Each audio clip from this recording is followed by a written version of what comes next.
ప్రియ సంగమా, దేవుని బిడ్డలారా, దేవుడు మనకిచ్చిన గొప్ప బాధ్యత, గొప్ప ఆధిక్యత ఏమిటి అంటే సువార్తని ప్రకటించడం.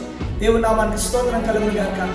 దేవుడు ప్రతి బిడ్డని కూడా ప్రేమించి, రక్షించి, కాపాడి, సంఘంలో ఉంచి దేవుడు నడిపిస్తూ ఉంటుండగా, దేవుడు చాలా ఉపదేశం నేర్పిస్తుండగా చాలా మంది ప్రజలు చేయలేని పని ఏదైనా ఉంది అంటే సువార్తని ప్రకటించట్లేదు.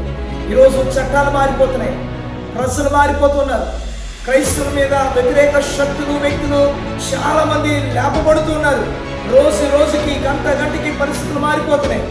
ఇంకా మందిరానికి వచ్చి సేవ చేస్తారని చెప్పుకుంటూ, పరిచయం చేస్తారని చెప్పుకుంటూ, ఇంకా ఆరాధన చేస్తున్నాం, ఇంకా పాటలు పాడుతున్నాం, పరిచర్య చేస్తున్నాం, పాస్టర్ గారు వెనకాల వెళ్తున్నాం. దేవుడిని దీవించుకున్నాక వెరీ గుడ్.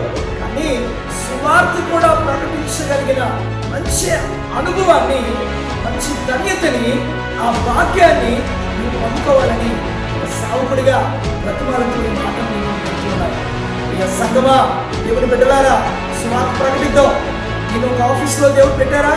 నేను గవర్నమెంట్ సెక్టర్లో దేవుడు పెట్టారా? లేదంటే ఒక ప్రైవేట్ షాప్లో పెట్టారా? ఒక ఆఫీసులో నేను నడిపిస్తున్నారా?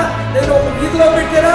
లేదంటే నేను ఎక్కడ ఏ కాలేజ్కి పంపిస్తున్నారా? దేవుడు అన్నింటిని బట్టి దేవుడు స్తోత్రం కలుగుతున్నాక.